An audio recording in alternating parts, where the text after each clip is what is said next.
علينا وعليكم تقبل الله منا ومنكم عيد مبارك علينا وعليكم صمنا أياما أحلى الأيام يا ربي أعدها كل الأعوام صمنا أياما أحلى الأيام يا ربي أعدها كل الأعوام وفاز كل من صلى وصام فجئت يا عيد بالخير والبشرى فأنت لنا اليوم. السلام الله عليكم ورحمة الله وبركاته. دمان aad baan idin salaamayaa ardayda daawanaysa ama daawad doonta fiidiyogan hadduu ilaahay yiraahdo. Waxaan rabaa halkan inaan kasoo duubo casharkii labaad ee maadada physics-ka chapter-ka koowaad oscillatory motion. Habeen hore waxaan kasoo qaadanay qaar ka mid ah iyo example-ladooda. Caawan waxaan sii gudageli doonaa hadduu ilaahay yiraahdo casharka xiga ee labaad. Casharkeena labaad waxaan isla qaadan doonaa simple harmonic motion. socod isku dibdhaca fudud. Definition qeexitaan. Simple harmonic motion socod isku dibdhaca fudud is motion waa dhaqaaq ama socod under the influence midkaas oo uu saameeyo of a type of a force nooc xooga ka mid ah described by kaasoo lagu sheegay Hooke's law sharciga Hooke. Simple harmonic motion isku dibdhaca fudud ama socod isku dibdhaca fudud oo loo soo gaabiyo SHM is a motion waa socod ama dhaqaaq in which midkaasoo abaadi shaygu movies oo u dhaqaaqo back gadaal and forth horay gadaal iyo horayba u dhaqaaqo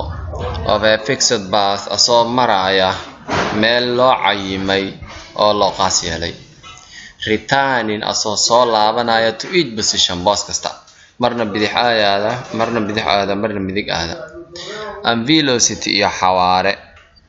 kusoo laalaabta after a definite interval time waqti loo cayimay kadib. Tusaale haddaan usoo qaadano kubadan yar ee meeshaan dhexe la dhigay shaygan curviga ah shaygan xoodan kubadaa meesha la dhigay. Sawirka labaad ee B fiir marka kubadii waa la tuuray dhan baa la geeyay dhanka midig way soo laabatay dhanka bidix bay aaday soomaha marka forth and back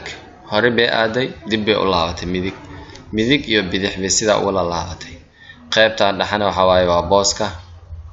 dheelitirnaanta waa booska dheelitirnaanta la yiraahdo waa meesha koodi ay taagneed ugu dambeyn sida socodku u wada booska dhexe bay imaan doontaa hadduu ilaahay yiraahdo. Sawirkan kale wuxuu muujinayaa asigana mass attached to spring cashar hadii aan qaadan rabno asigana ku xiga midkaani ayuu sawirka sii bixinayaa. waa culays lagu dhajiyay moolo shay culays ah moolo lagu dhajiyay. sawirka koowaad wuxuu sheegayaa sawirkan wuxuu muujinayaa in xoog lagu xiray ama culays lagu xiray la jiiday shaygii qaybta buu yaalay oo x equal 0 ku taagan tahay. x waxa dhahan waa displacement ama waa barbaxa marka isagoo taagan baa xoog loo adeegsaday force baa lagu xiray waa la jiiday shay maasa lagu xiray. haddii la soo deeyo wuxuu imaan doonaa qaybta B fiiri waa booska la yiraahdo booska dheelitirnaanta waa booskiisii oo asalka lahaa booska buu imaan doonaa. booska markuu taagan yahay wax displacement ma sameeyno x waa 0 wax force aan lagu sameeyno force waa 0. qaybta dambe markii la fiiriyo iyaduna waxa lagu sameeyay waa la cariiriyay waa la caburiyo waa la riixay gadaal baa loo riixay halka qaybta aad arkaysid moolada in hore loo riixay gadaal loo riixay x dhanka bidix bay aaday oo jeeda force baa loo adeegsaday iyaduna oo waa inta in la jiido oo stretch lagu sameeyo la kala bixiyo iyo in meeshaada ay taagnaato la taagan iyo in dib loo celiyo compress lagu sameeyo oo la cadaadiyo. saddexdaas sawirba waxay cadeen u yihiin maxaa la dhahay inta yar ee soo socota ay sharaxaad u yihiin intaas aan sharaxna marka iyagana. mass attached to a spring culays ku dhagan moolo. Hooke's law sharciga Hooke states that wuxuu sheegayaa the restoring force awood noqodka applied by midaasoo ay adeegsato ee spring moolada is proportional waxay saamigal quman la tahay to the displacement barbaxa of the spring ee moolada. An opposite waxayna ka soo horjeedaa in direction jiha ahaan. Waxaa loola jeedaa xoogga loo adeegsanayo moolada haddii uu badan yahay barbaxan uu badanayaa. Waxa waay marka applied by spring yani restoring force-ga ee loo adeegsado moolada is proportional waxay saamigal quman la tahay to displacement barbaxa. barbaxa maxaa waay moolada markii la kala jeedo waxay sameynaysaa inay zaa'ido. zaa'iditaanka ay zaa'idaysa waxay ku xiran tahay xoogga loo adeegsado.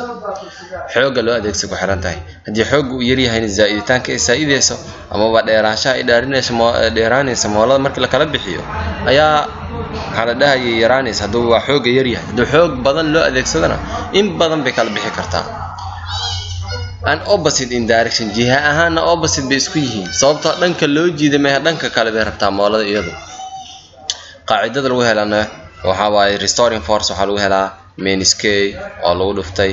x direction-ka ay u socoto oo lagu dhuftay k oo constant ah. k isagu waa constant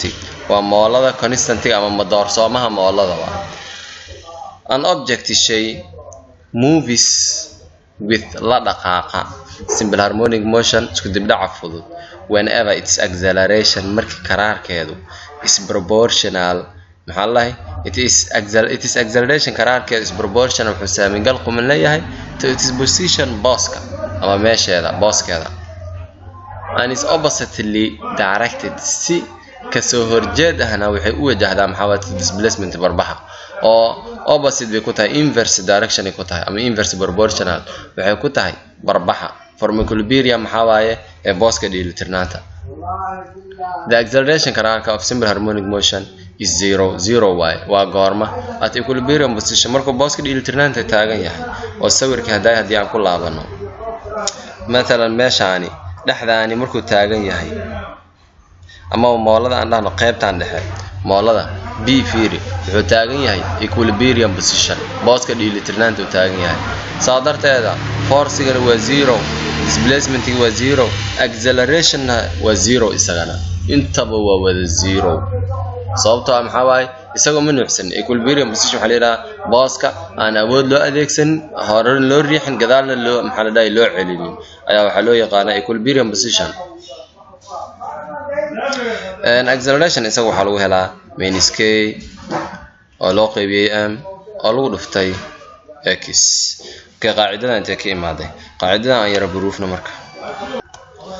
waxaan xasuusanaa markii Newton soo xasuuso wuxuu yiri force-gu waxaa lagu helaa mass lagu dhiftay gravitational force. force-gu waxaa lagu helaa culeyska shayga culeyskiisa oo lagu dhiftay isjiidadka uu shayga leeyahay ayaa waxaa lagu heli karaa force buu yiri. Hooke's law isagana wuxuu yiri force waxaa lagu helaa k ama minus k adaho minus k oo lagu dhuftay x. anoo raba inaan labadan qaacido isbarbardhigo marka productkooda waxaan rabaa inaan isbarbardhigo labadan qaacido. marka force-ga maadaama force-gaana lagu helo mass lagu dhuftay acceleration gravitation force-gaana lagu helo k lagu dhuftay x عفوا عنده mass lagu dhuftay acceleration aan rabaa xagga gravitation ma ahan waxaa lagu helaa rabaa mass lagu dhuftay acceleration gravitation ma ahan waa mass lagu dhuftay acceleration culeyska shayga oo lagu dhuftay karaarkiisa. oo waxaa tusaale u ah shaygan xoogiisa inaad cabirtid haddaad rabtid isku mid miya haddii baaskiil uu kugu soo dhaco cararaya ama gaari cararaya waa ma isku mid ma ahan taasi waa masska culeyska waaye. waxaa kaloo acceleration-ka haddii aan fiirinina ma isku mid ba qof cararaya iyo adigoo socda haddaa isku dhacdaan qofka cararaya karaar saa'id buu ku socdaa adigana karaarkaaga aad buu yar yahay waa socotaa labadiina waxaa xoog badan ninka cararaya. saa darteeda waxaan leenahay force-ga wuu saameeyaa marka mar waliba force-gaada wuu badan yahay culeyskaada duu badan yahay mar waliba oo acceleration-kaaga ama karaarkaaga aad u cararaysidna force-gaada isaga wuu badan yahay. midkaan ninkan kale maxaa la dhahay hookna waxay ahayd qaacidadiisa waxaa lagu helaa constantiga moolada oo lagu dhiftay displacementiga labadii qaacidaan rabnaa marka inaas barbardhigin labada force ka taga waxaa la yiraahdaa mass lagu dhiftay acceleration waxay kula mid tahay haye minus k lagu dhiftay x dheh marka okay si aan u helo acceleration waxaan u baahanahay meel kasta inaan u qaybiyo waxaan u baahanahay inaan mass u qaybiyo dhankaan inaan mass u qaybiyo dhankaan inaan mass u qaybiyo okay aan u qaybiyo marka waxaan leeyahay marka dhankaan aan mass u qaybiyo dhankaan kalena aan u qaybiyo mass maxaa dhacaya marka waxaa dhacaya masskan iyo masskan in isla baxaan oo meesha maxay igu soo hari doona marka meesha maxay igu soo hari doona masskan iyo masskan hadda isla bixiyo meesha acceleration baa igu soo haraya acceleration wuxuu la mid yahay masskan wuxuu la baxmayaa meesha yaala maya intoodaba ii soo qaad iyagu intoodaba waxay la baxaan ma lahan sidaa darteeda acceleration waxaa ku helaa minus k lagu dhiftay x intaa oo loo qaybiyey mass waxaan rajaynayaa inaan qaacidada proofnay casharkeeni aan dib ugu laabano marka waa kana qaacidada hadda soo proofnay acceleration waxaa lagu helaa minus k x lagu dhiftay oo loo qaybiyey m acceleration a wuxuu ku lamid yahay يعني حرفكان A waxaa loo qaataa uu yiri booga acceleration M-na waxa waaye waa mass X-na waa displacement waa barbax waan soo baranay shaygan meeqo socday meeqo fiditaan sameeyay waaye K-gan maxaa waa constant spring constant waaye waa madoorsoomaha moolada waaye okay aan gudagalna marka examples aan ka qaadanay iyadan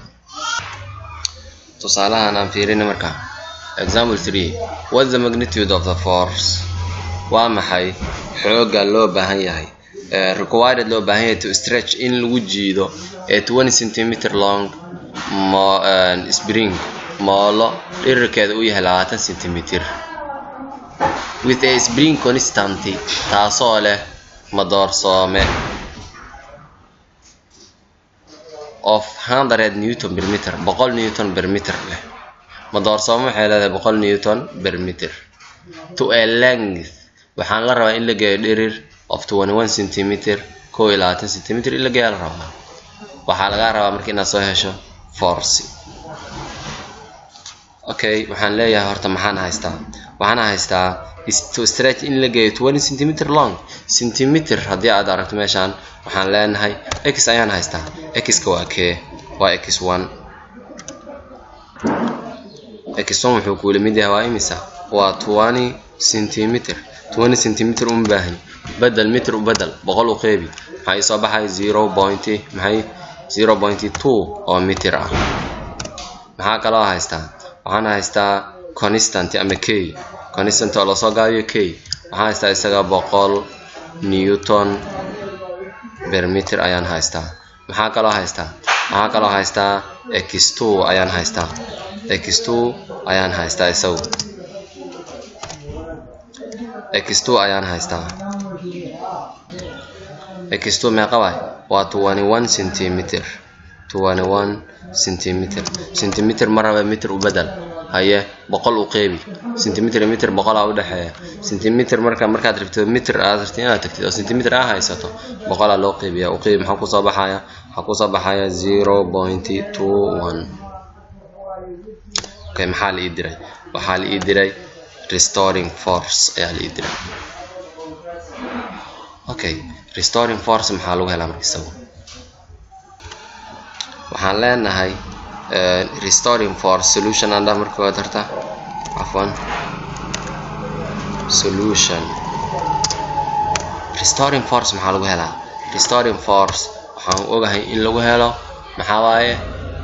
minus k lagu dhufto x anima waxaan haystaa horta hal x miyaan haystaa 2 x aan haystaa waxaan rabaa marka koowaad inaan soo helo hal x marka koowaad horta aan dhaho waxaan leeyahay x-kayga wuxuu la mid yahay waxaan rabaa marka inaan soo saarto labada x inaan kala jaro si aan hal x u helo sababta waxa la yiri x-ka horena wuxuu ahaa 20 cm oo ila mid ah 0.2 meter x-ka labaadna waa 21 cm oo ila mid ah 0.21 oo maxaa oo meter ah waxaan rabaa marka hal x inaan soo helo si aan hal x u helo waa inaan labadooda kala jaraa okay waxaan leeyahay marka 0.21 mid ka badan oo laga jaray kan kale waay laga jaray maxaa waay 0.2 inta ay kala jar marka x muxuu ila mid noqonayaana marka kala jar waxay soo baxaya 0.01 oo maxaa oo meter ah intaas ay soo baxaysa okay maxaan marka ku heli jiray waxa la idiri waa force waa restoring force maxaan ku heli jiray marka so force kuma heli jirin main scale lagu dhufta x oo kuma heli jirin ha okay force waxa lagu helaa k lagu dhufta x soomaan ha k lagu dhufta x sababta waa la kala jiiday shaygan uu zaa'iday oo waa positive okay wuxuu la mid yahay marka k meeqaan haystaa k waxaan haystaa waa 100 newton per meter soomaan ha inta oo lagu dhuftay maxaan ku dhufanayaa marka waxaad ku dhufataa inta x kaaga oo ah x ka maxay soo baxay marka x ka labada x marka kala jir waxay soo baxay 0.02 oo maxay meter okay waxa isla bixi doona meterkan iyo waxa isla bixi doona meterkan kale labada meter isla bixi sababtoo isku qaybsamaa isla bixi maxay soo haraay marka force wuxuu ila mid yahay 100 newton 100 ayaa waxa ku dhufataa 0.02 labada amna isla bixi waxaan rabaa inaan dhaho 100 waxa ku dhufataa 0. عفوا meeshan 0.1 aan rabaa inaan ka dhigo عفوا 100 waxaan rabaa inaan ku dhufato 0.01 maxaa ku soo baxaya force-gaada waxa ku soo baxay 1 newton oo 1 newton ka example ka isaga waxaan rajaynayaa in la fahmay meeshan